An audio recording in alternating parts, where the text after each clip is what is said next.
Bueno, buenas tardes a todos. Bienvenidos a nuestra tertulia de Descubriendo el siglo XXI. Así es que empezamos siempre, ¿verdad?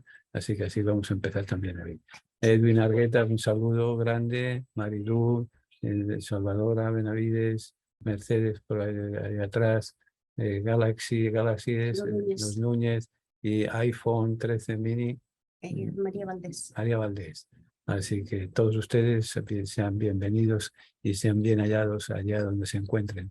Que por cierto, aquí en Nueva York supuestamente tenía que estar lloviendo hasta primeras horas de la tarde, pero la última agua cayó a las 5 de la mañana. A las 5 o 6 de la mañana estaba lloviendo intensamente. Después ya dejó de llover, ha salido el sol, está la tarde bien agradable y supuestamente a partir del martes tendremos temperaturas de los 40 y de los 30. Pero de aquí a que llegue el martes nos hemos hecho agua todos un poquito. Bien, vamos a conversar esta tarde sobre el año litúrgico. Porque el año litúrgico lo terminamos en esta semana, en estas 2 semanas. Piensen que este domingo es el domingo 33 del tiempo ordinario.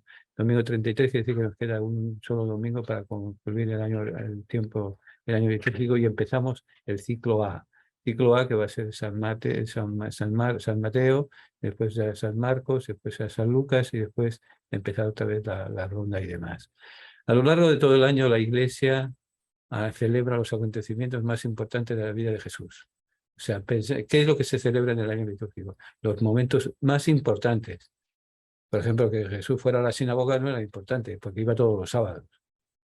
Pero hay momentos importantes, por ejemplo, la crucifixión, por ejemplo, la natividad de Jesús, por ejemplo, la boda de Caná. ¿Por qué es importante la boda de Caná? Porque es el comienzo de la evangelización, el anuncio del reino por parte de Jesús, aparece en el Evangelio de San Juan. Así que, pues, en ese sentido, es momentos importantes, acontecimientos importantes de la vida de Jesús. Pero eso en primer lugar. En segundo lugar, los momentos importantes de las fiestas en honor de la Santísima Virgen María. Y en tercer lugar, de muchos santos que demostraron su amor a Dios viviendo una vida de entrega heroica. El año litúrgico combina 2 ciclos de celebraciones, el ciclo temporal y el ciclo santoral. Pero antes de eso, ¿en qué consiste el año litúrgico? Pues dividir en 3 partes, dividir el tiempo, los 365 días en conmemoraciones. Lo más importante es la vida del Señor. Por ejemplo, hubo alguien que en una ocasión en la misa del Divino Niño nos la cancelaron porque caía en Domingo de Resurrección. Entonces, como tenemos muy poca formación litúrgica, protestamos, porque los hispanos no necesitamos mucho para protestar. Así que protestamos y el argumento fue bien sencillo.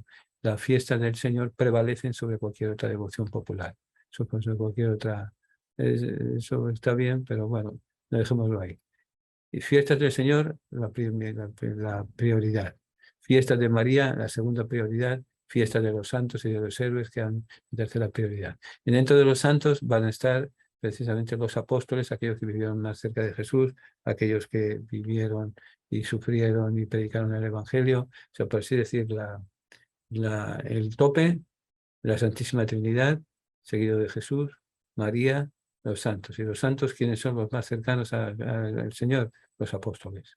Los apóstoles que terminaron todos ellos decapitados. Todos ellos terminaron con el martirio. Recordemos una cosa. La palabra martirio significa testimonio. Testimonio de una vida, testimonio de una doctrina, etcétera. Eso es lo que quiere significar. Entonces, el año litúrgico combina 2 ciclos. El ciclo temporal y el ciclo santoral. ¿Qué quiere decir con el ciclo temporal? El ciclo temporal es aquel que se celebra dependiendo cuando cae la Pascua. Por ejemplo, la Pascua es una fiesta que nunca cae el mismo día todos los años. Está dependiendo del equinoccio de la luna llena del equinoccio de primavera. Es ciclo temporal. Ciclo santoral, o sea, la fiesta de San Pedro es el 29 de junio, sea antes o después de la luna, sea antes o después del sol, siempre el 29 de junio es la fiesta, la memoria del martirio, del testimonio de Pedro y de Pablo. Pedro y Pablo murieron en distintos días, pero la tradición les ha colocado que murieron el mismo día.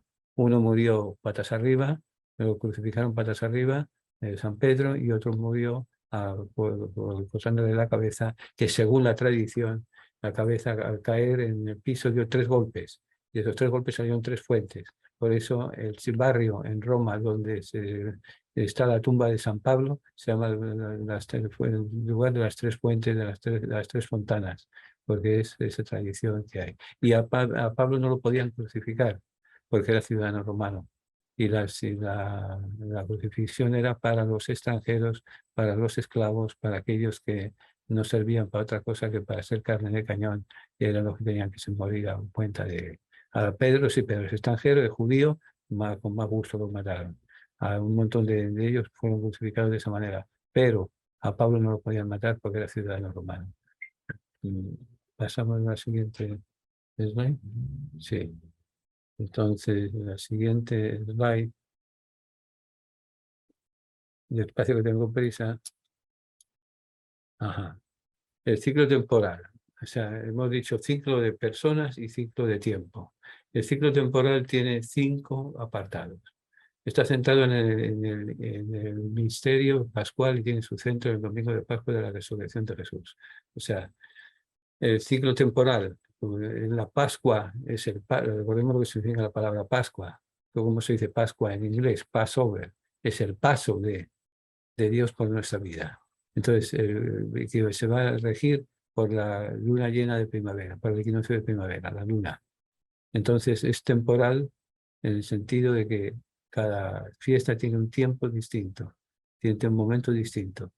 Entonces, y cada segmento de esa temporalidad nos va a traer una cercanía mayor a la realidad de cada día. Cinco momentos. Primero, Adviento. ¿Para qué sirve el Adviento?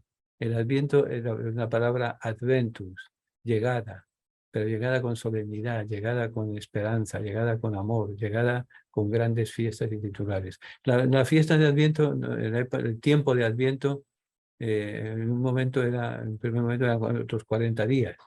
Recordemos que hay una serie de números que son muy importantes en el judío, que van a ser importantes en el cristiano, que van a ser el cuento de los días, 40. ¿Por qué 40? Porque es lo que supuestamente tarda una generación en suceder. 40 años en el desierto, pues, cuando salen de Egipto, 40 días y 40 noches el diluvio, 40 días y 40 noches Jesús que se va a orar al desierto, el ayuno del desierto. Es todo un proceso, el Adviento. Y empezaba en estos días, empezaba para la fiesta de San Martín. San Martín fue ayer, en el viejo calendario. Entonces, era el prepararnos a la venida de... Y como les digo, el Adviento es una fiesta que la toman prestada los primeros cristianos de los romanos. Los romanos, cuando volvía un general victorioso de cualquier batalla, de cualquier sitio, había que prepararle la llegada a Roma. Con grandes fiestas, con tener limpieza de las calles, levantaban arcos de triunfo y demás. Y el general, el emperador, entraba solemnemente con una condición, de que detrás de él iba siempre un esclavo quemando estopa. ¿Saben lo que es estopa? Es una de cáñamo molido y demás. Las cuerdas se hacen de estopa. Pues iban quemando, dice, memento homo qui impulvis eris et impulvis reverteris. Recuerda, hombre, que necesites del polvo y al polvo volverás, recordándole la fragilidad y la mortalidad de la persona. Pero el Adviento es la venida de Dios. La natividad, para nosotros la venida de Dios, la venida del Dios que se venera entre todos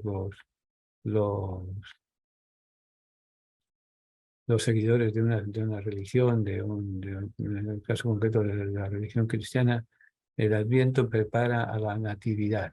La Natividad es la Navidad, es el nacimiento. Y es cortita. El Adviento se ha quedado reducido a 4 domingos, no siquiera 4 semanas, 4 domingos, y la Navidad a 2 domingos. La Navidad se celebran 3 cosas, se recuerdan 3 cosas: el nacimiento de Jesús, María, Madre de la Iglesia, Madre de Dios, y la adoración de los 3 santos reyes, la Epifanía, la manifestación al mundo entero De hecho, las iglesias ortodoxas griegas, las iglesias de la ortodoxia, no celebran la Navidad el 25 de diciembre, sino que la celebran el 6 de enero. 6 de enero es el día de la manifestación, Epifanía, El verbo epifanomai en griego significa manifestarse al mundo, manifestarse al universo, Dios o cualquier tipo de Dios que ellos crean y demás. La epifanía. Pero eso son las tres cositas que se celebran en Navidad. Después se empieza con el bautismo de Jesús, el tiempo ordinario. Tiempo ordinario que va a abarcar 34 semanas. Esta semana celebramos la semana 33, así que nos queda esta y la que viene. Entonces después empezamos otro nuevo ciclo. Pero Navidad es corta y empieza el ciclo siguiente con la Epifanía, con el bautizo de Jesús. El bautizo de Jesús que se interrumpe para celebrar la Cuaresma. La Cuaresma es solo la cuarentena. Cuarentena también, el número 40, todo un proceso. 40 días de oración, 40 días de ayuno, 40 días de esperanza, 40 días de reconciliación con uno mismo y con Dios. Esa es la Cuaresma. Y la Cuaresma nos prepara al paso de Dios en nuestra vida, a la Pascua, el Passover,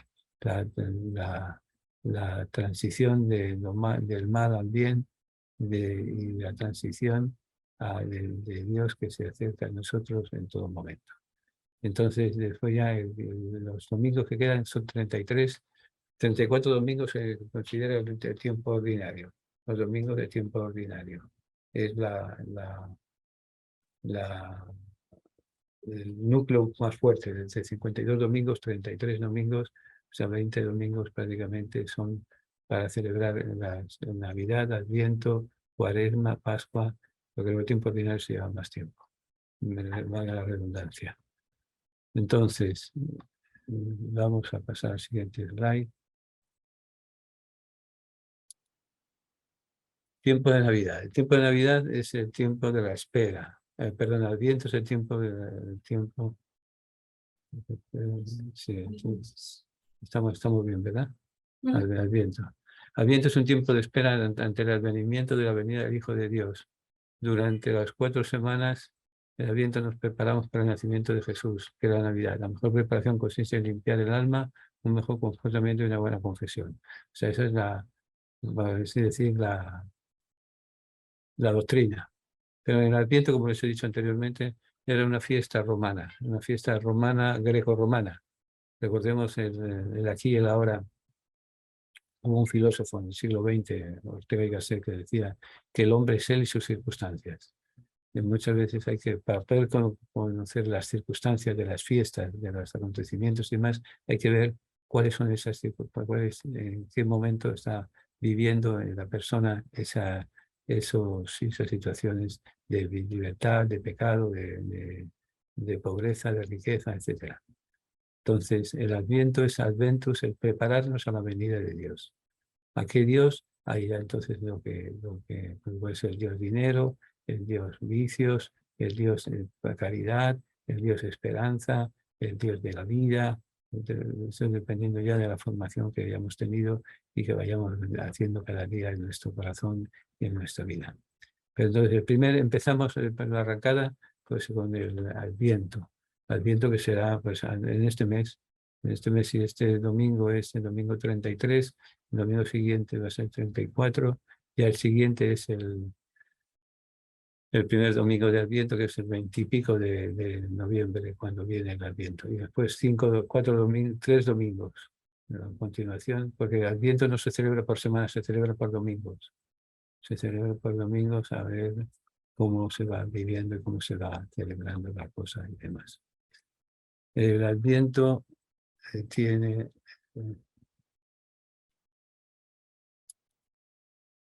Se suele poner una corona de Adviento hecha de ramas verdes y con 4 velas rojas. Cada domingo se enciende una de estas velas, el primer domingo, el segundo domingo 2 y así sucesivamente.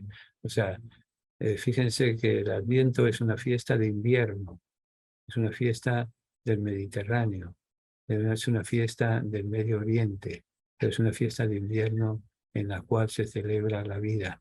¿Y qué árbol tiene siempre vida? El pino.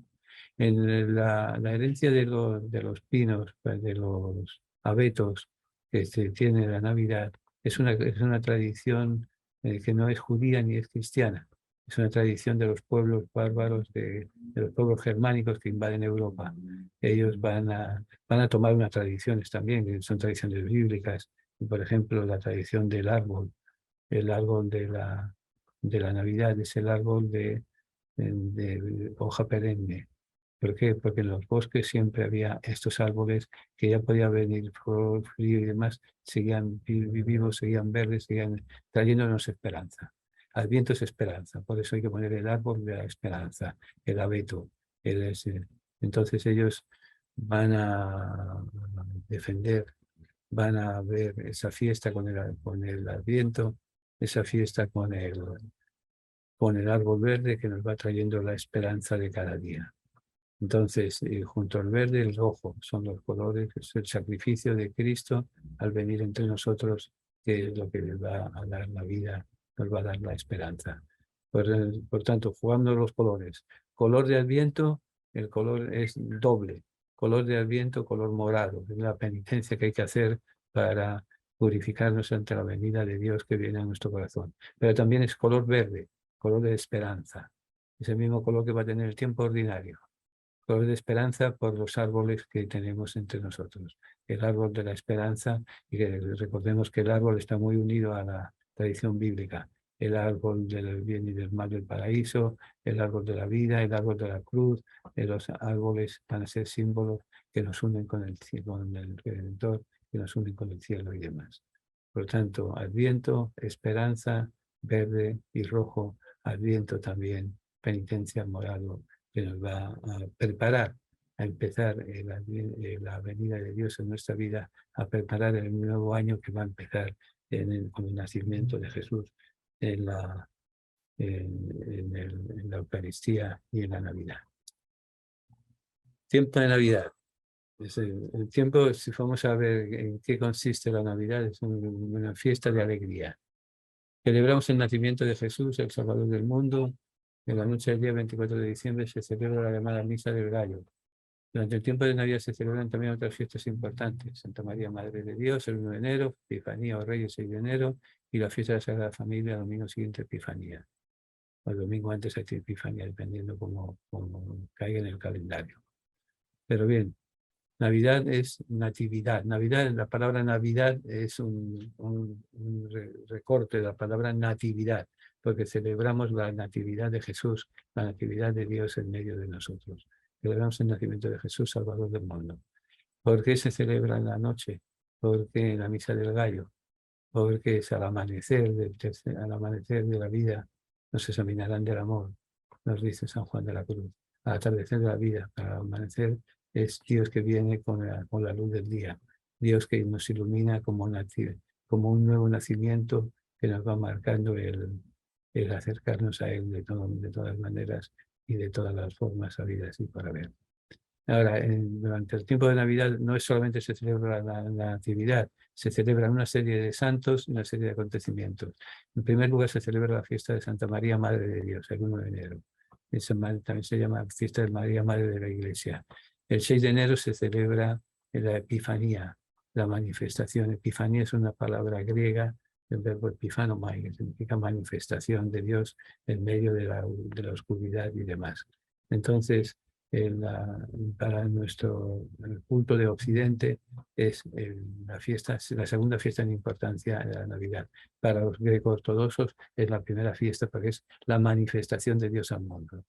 Y eso es el 6 de enero, es el 6 de enero, no es eso. Y luego también la fiesta de la Sagrada Familia, que es el domingo siguiente a la Epifanía, el domingo siguiente a la fiesta de los 3 Santos Reyes. Esas tres grandes fiestas se celebran en Navidad. O sea, Navidad no es solamente los pastores, no es solamente el niño, no es solamente el pasme que se dan cuando las cosas están difíciles y demás. No, es también recordar testigos directos de esa fiesta, testigos simbólicos. ¿Qué testigo directo más directo que María, la Madre de Jesús? ¿Qué testimonio más importante que el de la Epifanía y la María, Madre de Dios, y José, como la Sagrada Familia, como el testigo? ¿Qué tres figuras tan disfuncionales como es José, María y el niño? Sin embargo, supieron respetarse y supieron darnos el ejemplo de... Entonces, esa es la fiesta de la vida, la fiesta de la luz, la fiesta de la esperanza, la fiesta de la Navidad. que ahora nosotros lo hemos convertido en la fiesta del comprar, comprar, comprar y comprar, y cuando estamos hartos de comprar, seguir comprando. Es una manía ya que hemos hecho. El tiempo ordinario es lo que continúa de Navidad, se termina con la figura del bautismo del Señor. O sea, es un caminar nuevo, un caminar en el desierto, un caminar en el que nos transforma el agua, transforma nuestra vida. Y nosotros caminamos en el desierto de la vida, en el desierto de la existencia, en el desierto de los problemas de cada día. Entonces, el agua nos transforma, el agua viva. ¿Saben cuál es el agua viva? El agua que corre. El agua muerta es el agua estancada. El agua que corre en los ríos se llama agua viva. Y por eso la canción que hay de los carismáticos, que tendremos agua viva, agua de esperanza, agua de todo, para que está corriendo entre nosotros. Pero entonces el bautismo significa un cambio en nuestra existencia, un transformar nuestra existencia. El bautismo significa limpiar nuestra alma y empezar a caminar hacia Dios, empezar a caminar, pues eso, con hambre, con esperanza, con compartir con los demás y demás. Entonces, el tiempo de Navidad termina con el bautismo del Señor. Como comprenderán, son fiestas que están, el tiempo que ocurren, pues es muy limitado y hay que meter en 365 días toda la redención. Y hay que cortar cosas, hay que poner por aquí, hay que poner por allá, hay que hacer un malabarismo para poder celebrar las fiestas enteras del Evangelio, porque no está en el Evangelio. Luego hay otra cosa. Estamos viendo el año litúrgico, la centralidad es Jesús de Nazaret, que nos trae un mensaje del reino de Dios. Jesús que nos presenta modelos de actuación, José, María, los apóstoles, las viudas, los que están desgraciados, los que están presos y demás. Pero eso no son solo, es toda la comunidad que va viviendo esas etapas de la vida, esas etapas del nacimiento, la manifestación y el caminar en el desierto, el caminar en el desierto de la vida con el bautismo, que necesitamos el agua para vivir, para amar, para purificar nuestros pecados y demás. Vamos a ver. Tiempo de Cuaresma. Si quieres, vamos a hacer una cosa. ¿Tienen preguntas? Si tienen preguntas, me imagino que les ha surgido alguna pregunta sobre esta fiesta. Primero hay que pensar que las fiestas de Navidad son las fiestas que más tarde se empiezan a celebrar. Las primeras fiestas que se empiezan a celebrar en la iglesia son las fiestas de la muerte y pasión de Jesús. Y después ya se van añadiendo, se van organizando las cosas. Si tienen alguna duda, hablen ahora o callen para siempre, para poder hablar, para poder explicar la presentación del año litúrgico. Es un tiempo, el cuaresma es un tiempo de cuaresma, viene la palabra 40, cuarentena. Es un tiempo esencial de penitencia. Dura 40 días, semejante a de los días de Jesús se retiró del desierto para hacer penitencia. Jesús ayunó durante 40 días y se presenta a los 3 años para presentarse a los 3 años de la vida pública. O sea, ¿qué es en el fondo la cuaresma? La cuaresma es un periodo en el cual durante 40 días la Iglesia nos invita a reflexionar sobre nuestra realidad pecadora, sobre nuestra realidad humana, sobre nuestra realidad que va caminando hacia Dios. ¿Por qué se usa el número 40? Porque el número 40 es todo lo que dura una generación y que trae un cambio. 40 días y 40 noches en el desierto, pasa Jesús preparándose a su función de Mesías, 40 años y 40 años y 40 días y 40 noches vive el pueblo de Dios en el desierto, cuando sale de Egipto, cruza el Mar Rojo y recibe las tablas de la ley, van caminando hacia el encuentro definitivo con Dios. 40 días, 40 días, 40 días y 40 noches dura el diluvio universal. No duró 40 días, probablemente duró 20 días, probablemente duró 60 días, pero ellos quieren meternos la idea. El número 40 es todo un proceso, porque el pueblo de Dios que entró en el desierto es el mismo pueblo, pero es distinto pueblo. Me explico, es distinto pueblo en el sentido de que les ha transformado esa existencia. Han tenido tiempo de confrontarse ellos mismos con ellos mismos y ver qué significaba la vida en el desierto, significaba austeridad, significaba cambio de vida, significaba cercanía de unos con otros y cercanía con Dios. Entonces ese 40 es el proceso de cambio. Cuaresma, un proceso de cambio. Cuaresma, un proceso de... Bueno, ahora tenemos, no hace falta que nos digan cuaresma es igual a cuarentena. ¿Qué le suena a la cuarentena? Al COVID, ¿verdad? Pues prácticamente hemos vivido una cuarentena, una cuaresma. Pero fíjense que las cuaresmas siempre traen algo positivo. La cuaresma trae al pueblo de Dios en el desierto que llegan a la tierra prometida, a la tierra que según ellos mana leche y miel. Leche, ¿saben qué es la leche? El agua de coco. Y miel es el dulce de los dátiles, que es lo que se da mucho en el desierto. Que no necesita tanto agua, necesita tanta cosa, tanta chavienda, como diría el otro, para poder vivir, para poder amar, para poder darse cuenta que la vida nos transforma, como dice la liturgia de difuntos. Nuestra vida no termina, se transforma y al deshacerse nuestra morada terrenal, adquirimos una mansión eterna en el cielo. Eso es lo que nos invita a vivir la cuaresma. Entonces, cuaresma es cambio para empezar una nueva vida. Nosotros celebramos esa cuaresma con una serie de penitencias. Penitencias teniéndonos de comer ciertas cosas, comer carne, beber alcohol, a tener relaciones íntimas, una serie de cosas que son necesarias para vivir, pero que podemos vivir sin ellas como sacrificio, como esfuerzo, como penitencia para poder entonces acercarnos a Dios, acercarnos a los prójimos, acercarnos a los demás. Por tanto, cuaresma, tiempo de cuarentena, tiempo de mirarnos a nosotros mismos, ver cada uno de nosotros qué es lo que hace con Dios, qué es lo que hace con la vida, qué es lo que hace con las cosas que hemos recibido en cada momento. Entonces, la cuaresma es también el tiempo de la esperanza. El tiempo nos recuerda siempre, fíjense que hay una serie de evangelios que son siempre fijos en la cuaresma. El primer día de cuaresma, el miércoles de ceniza, nos recuerda cómo debe ser nuestra oración. En silencio, que nos dé el fruto, que solamente Dios conozca lo que estamos hablando. Pero es tiempo de oración a través de la palabra de Dios. Cuaresma va a dar mucha importancia a la palabra de Dios, a la lectura de la palabra de Dios, a la escucha de la palabra de Dios, al proceso de transformación que nos trae la palabra de Dios. Va a ser, para así decir, el tiempo de la palabra.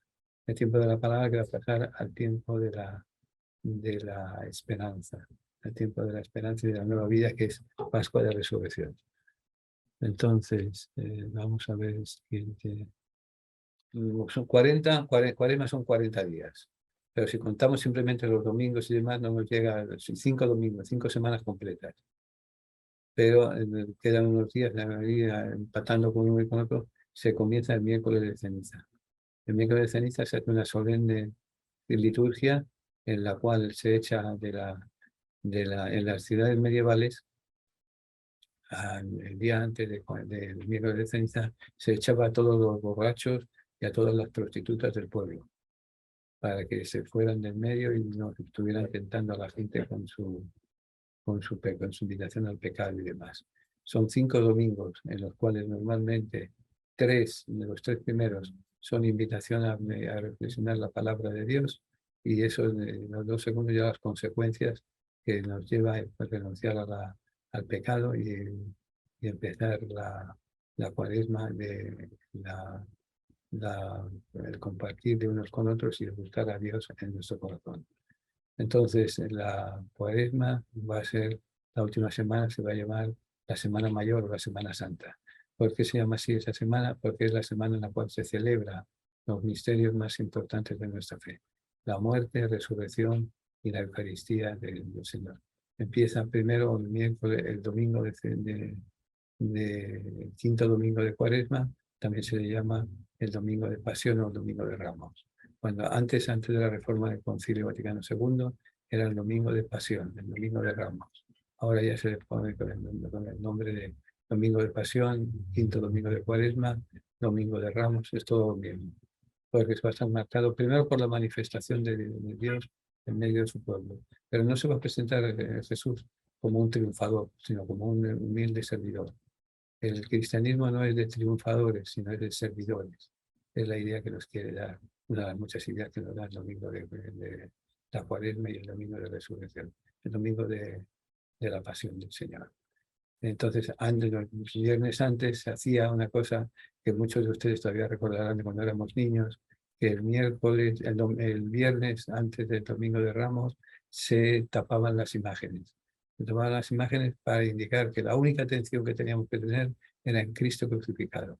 Cristo crucificado que nos trae la redención.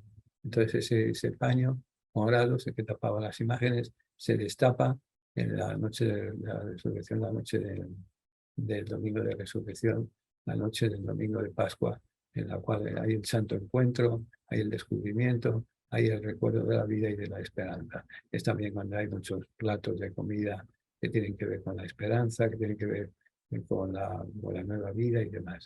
Porque la Cuaresma va a abarcar y la Pascua va a abarcar todo el ámbito de la vida común y corriente, de la vida de las personas, que es precisamente la vida y la esperanza.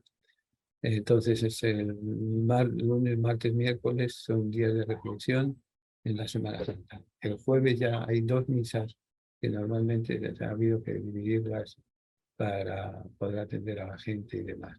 Pero la misa del Santo Crisma y la misa de la Cena del Señor.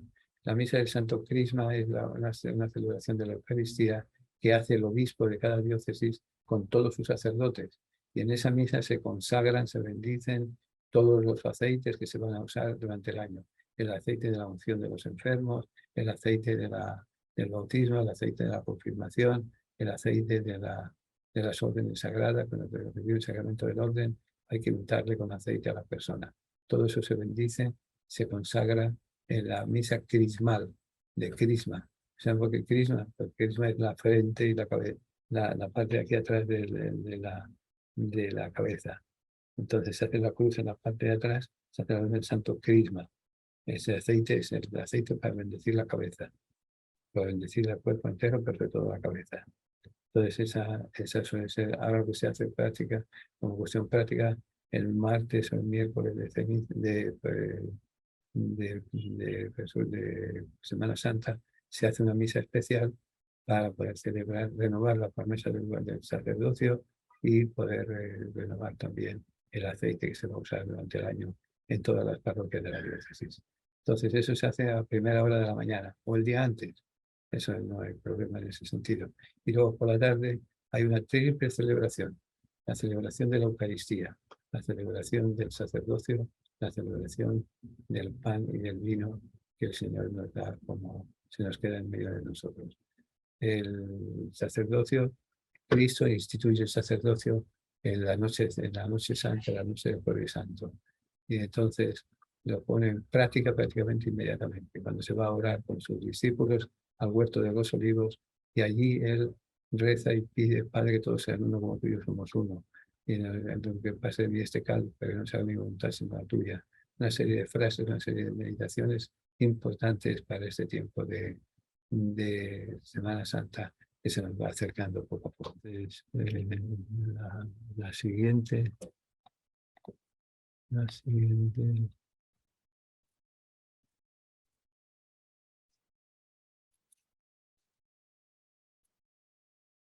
Vamos a ver. El Jueves Santo. El evento en forma del Triduo Pascual. El Jueves Santo la Iglesia conmemora la última cena en la que Jesús lavó los pies a los discípulos, a los apóstoles. Convirtió el pan y el vino en su cuerpo y sangre, Eucaristía, instituyó el sacramento del orden sacerdotal y el mandamiento nuevo. Bien, Jueves Santo. La Iglesia celebra la alegría del sacerdocio de Cristo. Escoge a hombres de este pueblo para que por la unción del aceite sean consagrados y consagren a los demás, nos dice la liturgia del Jueves Santo. O sea, Jueves Santo empieza ya la plenitud de la celebración de la fe cristiana. Se podemos decir es para nosotros como la noche del Ramadán de los musulmanes, o el Yom Kippur de los judíos, o vaya usted a saber, para nosotros es la noche santa, la noche grande, que va a preceder a la gran noche que es la noche de resurrección, el sábado de resurrección que ya veremos ahorita. Entonces el Jueves Santo va a ser primero el lavado de los pies, el lavado de los pies de los apóstoles. Ahí Pedro se pone de machito y dice, no, me vas a lavar a mí los pies, no sé qué, no sé cuánto, y si no te lavo no entras en el reino de los cielos. Espérate un momentito. ¿Me vas a lavar los pies para entrar en el reino de los cielos? Lávame los pies, lávame las manos, lávame la cabeza, lávame la cara. Dice, no, no, si con que te lave los pies es suficiente, dice el Señor. Y así es. El lavado de los pies, el lavado del el siervo que sirve al Señor, que sirve al necesitado. Es una de las ideas que nos da.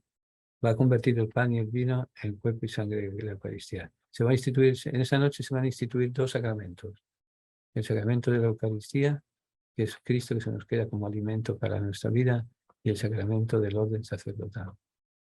Sacerdote, ¿quién va a ser el que tome ese puesto? El sacerdote, el que va a repartir la Eucaristía, el que va a hacer el presente de la Eucaristía. Pero fíjense que es interesante que quien más grita y más voto hace porque cómo le van a dar los pies y demás, va a ser el que más traiciona.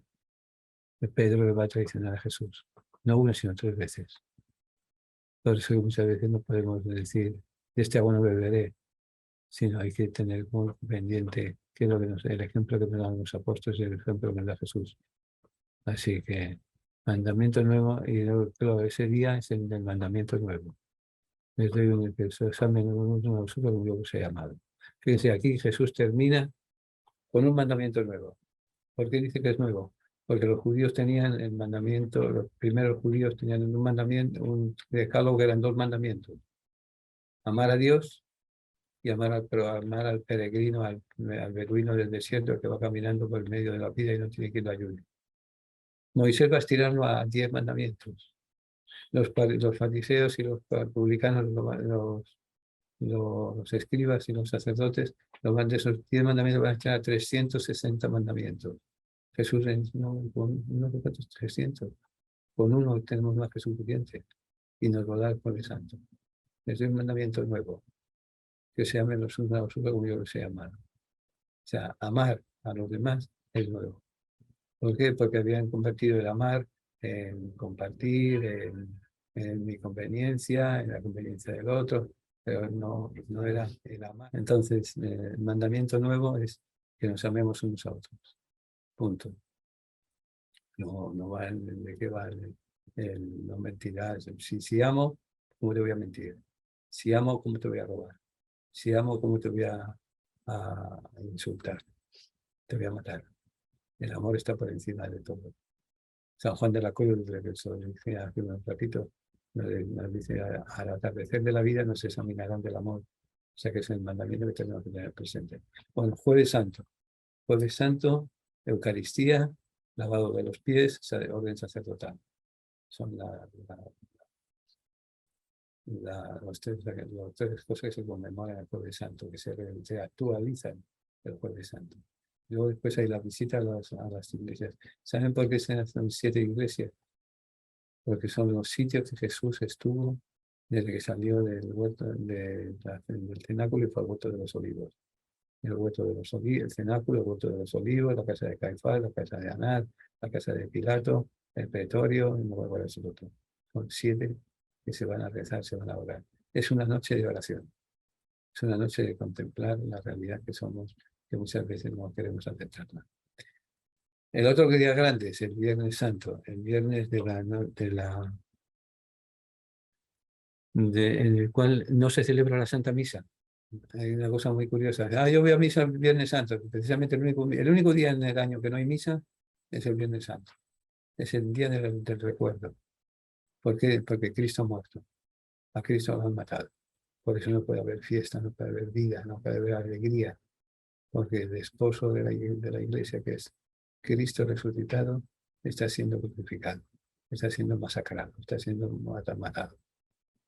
Entonces esa es también el momento de la oración universal. La muerte nos lleva a la vida, pero tenemos que darnos cuenta de lo que estamos viviendo. Entonces la muerte universal pasa por el Viernes Santo. El Viernes Santo es una oración que son 10 intenciones, 10 o 12 intenciones sobre la paz, sobre los pastores, sobre las otras religiones, etc.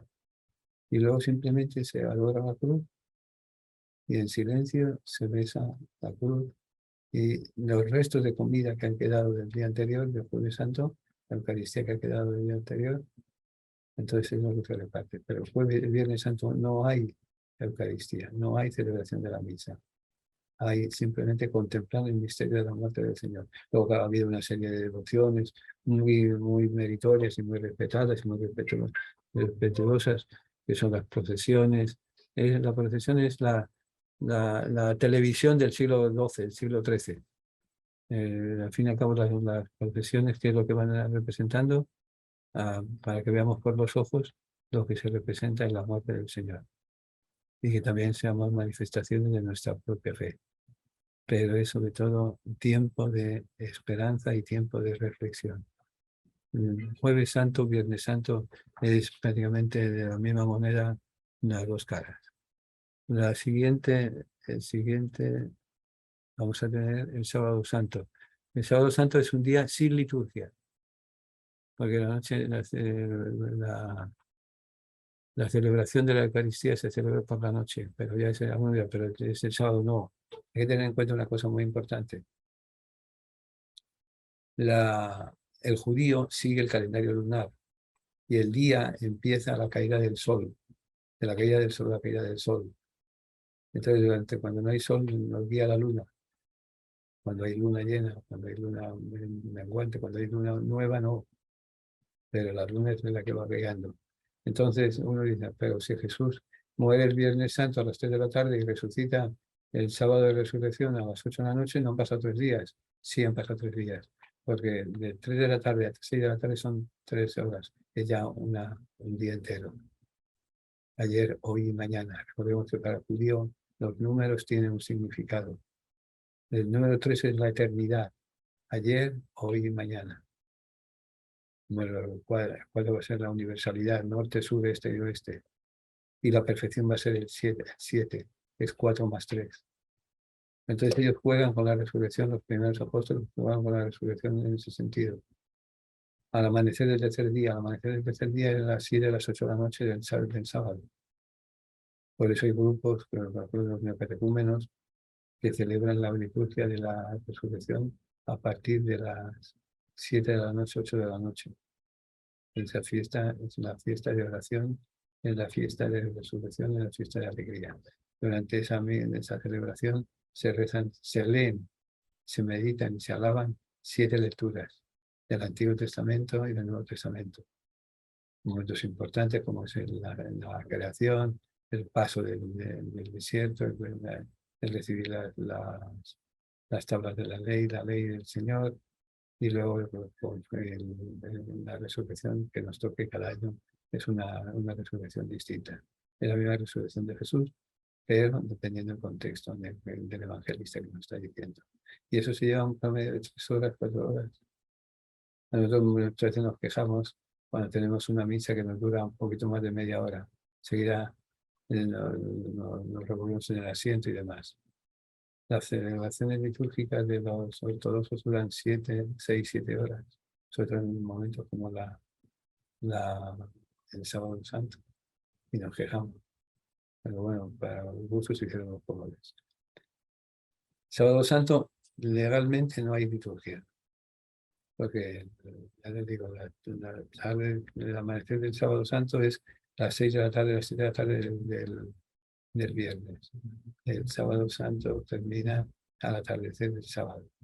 Se empieza el tercer día, el amanecer del tercer día, cuando empieza la Pascua. Son las 7, las 8 de la noche. Y ahí ya va ir para adelante todo lo que quieran echar. Entonces la misa de la Vigilia Pascual comienza con la bendición del fuego nuevo y la preparación y encendido del cirio pascual, que simboliza la fe a Cristo. El cirio pascual anuncia y canta su victoria. O sea, la comunidad se reúne. Primero que hace es bendecir el fuego. ¿Por qué bendicen el fuego? Porque el fuego es el símbolo de la luz. Es el Dios que se hace presente en medio del sol. Entonces tenemos soles pequeños, soles de llevar por casa, llevar en el bolsillo, que es el fuego. El fuego es el símbolo de Dios en la oscuridad. Entonces es Dios que nos va a iluminar.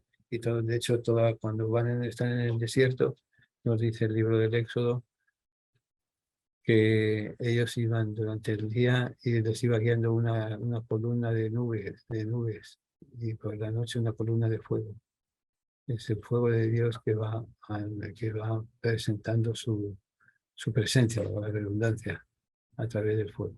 El fuego nos lleva al cirio pascual, que simboliza a Cristo resucitado, y que se va a ir repartiendo entre todos. Por eso, fíjense, cuando nos bautizan, de hecho, en las primeras comunidades cristianas, hasta el siglo III, siglo IV, los bautizos solamente se hacían una vez al año.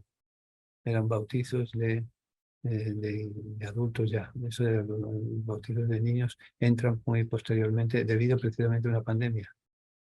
Hubo una pandemia en el siglo II, el siglo III, y una de las causas que era problemas de estómago, una disentería que acababa con la gente. Entonces no les daba tiempo a bautizarse, a la preparación. ¿Qué hacen? Pues si acaso se mueren rápido, vamos a bautizar a los niños. Y es cuando empieza la costumbre de bautizar a los niños, para evitar que murieran sin ser bautizados. Así que, entonces el bautizo es el símbolo, porque nos da las dos cosas: nos limpia el camino, el agua, y nos ilumina con Cristo resucitado. Tenemos el fuego. Por eso en la celebración del bautismo, hoy en día se completa con la luz del cirio pascual que hemos recibido al principio. Simboliza el que el pregón pascual, entonces nos canta la victoria de Cristo resucitado. Entonces, vigilia pascual, lectura de la palabra de Dios, bendición del fuego, que es el camino que nos da. Es más, primero se bendice el fuego.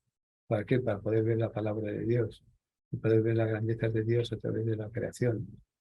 O sea, fuego, palabra de Dios, continuación de la misa, y después alabanza en la misa por Cristo que resucita.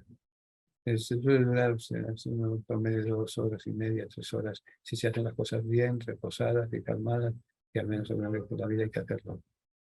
Y poder vivir el misterio de la redención, el misterio de la vigilia pascual de cada año, de cada momento. Liturgia de la palabra es muy importante la celebración de la vigilia pascual.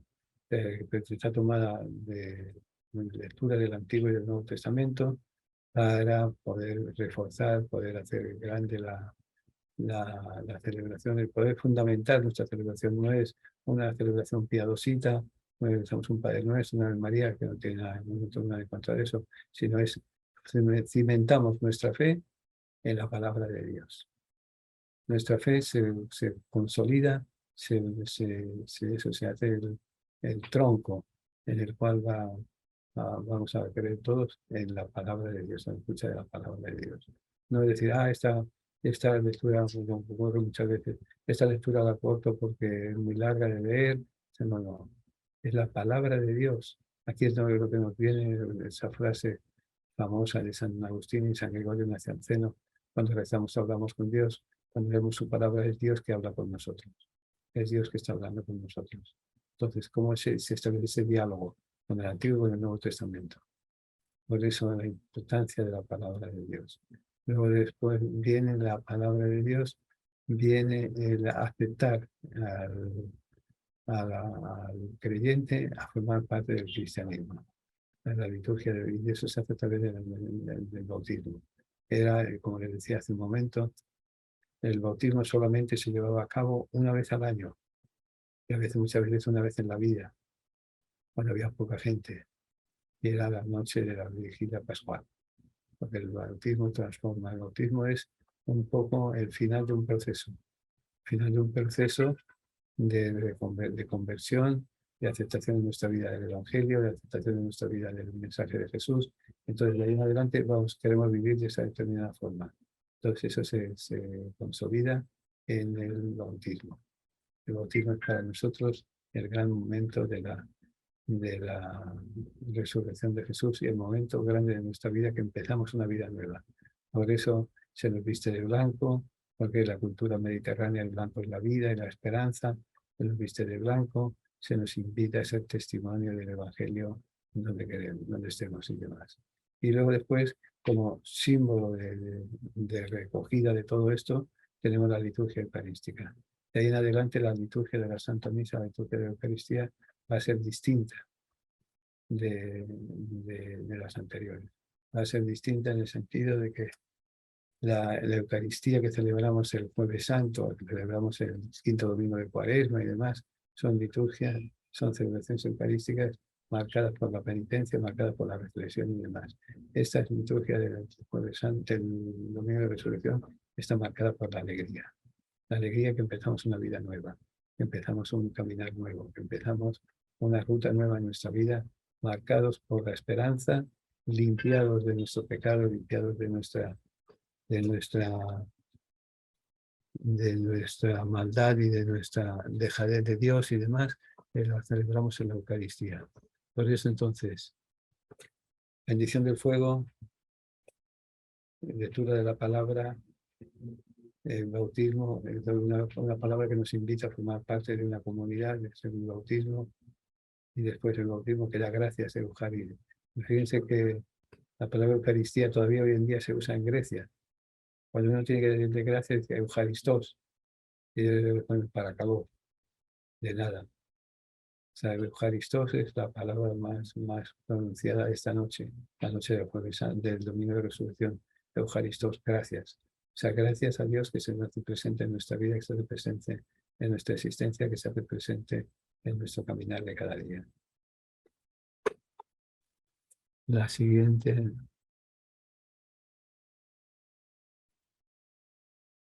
Tiempo de Pascua.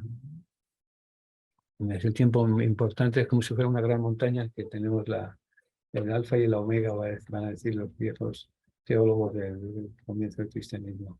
El alfa es el principio y el omega el fin. Vamos hacia el final creando esa gran flecha que va abriendo el espacio para acercarnos a Dios. Durante 40 días la Iglesia celebra la alegría de Cristo resucitado y se recuerdan las escenas evangélicas de las apariciones de Jesús.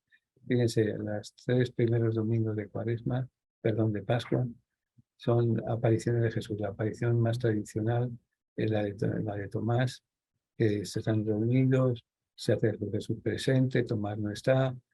Cuando vuelve hemos visto al Señor, dice, que vainas y de cosas, y yo entonces no veo, no creo. Y tiene cuando siguen desaparece Jesús, tiene que aparecerse está Tomás y que toca y palpa el Señor mío y Dios mío. O sea, primero, el gran mensaje que nos trae la resurrección es muchas veces la duda. ¿Habrá resucitado Cristo? ¿Habrá resucitado Jesús? ¿O es un consuelo que se nos da para estar tranquilos? Entonces, nos vuelve y repite, Tomás somos muchos los que habemos en el mundo, que si no tocamos no creemos. Y muchas veces nos basta simplemente tocar el rostro de nuestro hermano que sufre, el rostro de nuestro hermano que llora, el rostro de nuestro hermano inmigrante, el rostro de nuestro hermano preso, el rostro de nuestro hermano enfermo. Ese es el tocar cuando traemos a San Lucas. Lucas, que nos recuerda eso, es el símbolo, la síntesis de toda nuestra vida creyente. Es Maús, es una pareja, parece ser que era marido y mujer, habían puesto sus esperanzas en Jesús de Nazaret, han visto que todo eso ha fracasado, se van fracasados ellos también, huyen de la ciudad, huyen del mundo, huyen de donde está la movida, por así decirlo, y se hacen en contradicio, Jesús se hace en contradicio con ellos. Y dice, ¿por qué están tristes? ¿Cómo que estamos tristes? El diablo te pasa a ti, viene a decir, de que queda Jesús de Nazaret, ¿qué pasó con Jesús de Nazaret? Entonces, eso como se hace pasar, se hace pasar por el loco. Dice, pues que vemos que Jesús enseña nuestras esperanzas en él, y tal, y lo han escogido, lo han matado, lo han crucificado. Entonces empieza una catequesis de Jesús. Pero fíjense que no es vamos a sentarnos a explicar las cosas, no, según vamos caminando en la vida vamos aprendiendo. Eso es una de las grandes enseñanzas de Maús, que se lee precisamente. No hay que pararse para aprender, hay que caminar y llevar sobre el camino, hay que ir aprendiendo a amar, aprendiendo a compartir. ¿Cuándo es que lo reconocen? Cuando se sientan a compartir. Llegan a la casa, Jesús se hace el chivo loco, como que sigue caminando, y chico, vas a seguir caminando por la noche como está, hace frío y demás, y hay bandidos por ahí. Siéntate a comer. Cuando van a partir el pan es que se dan cuenta que es Jesús. Por eso la gran lección de Maús es esa, no huir de los fracasos. Al fin y al cabo el mensaje de Jesús fue un fracaso. en según los criterios humanos. Lo han terminado crucificando. No huir de los fracasos. Segundo, estar atento a Dios que actúa en nuestra vida aun cuando no entendemos esas actuaciones. Tercero, compartir. Escuchar y compartir, pero siempre sobre la marcha. Fíjense, San Lucas presenta siempre su evangelio en un caminar. Va de Galilea a Jerusalén, de Jerusalén al mundo entero. Y precisamente, si vamos a esperar a estar sentados a que nos venga el evangelio, la tenemos clara, no va a llegar nunca. Entonces, después de esas presentaciones de la resurrección, tenemos a Jesús que se nos presenta como el buen pastor. El buen pastor que guía a sus ovejas, que nos guía a cada uno de nosotros en todo momento. Y ese acercarnos a Jesús va a dar un mandamiento nuevo. Es que también repite que nos amemos unos a otros. Y ahí es donde todo culmina la Pascua, culmina el caminar de Dios hacia la vida de los demás.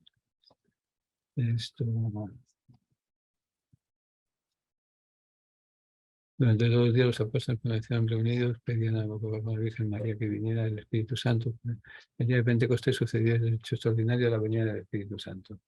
O sea, el Espíritu Santo es la segunda, tercera persona de la Santísima Trinidad. Se nos presenta como se nos presenta en medio de la multitud, en medio de una multitud inmensa de gente venida de cuando Rinconay, nos está dando la universalidad de la fe.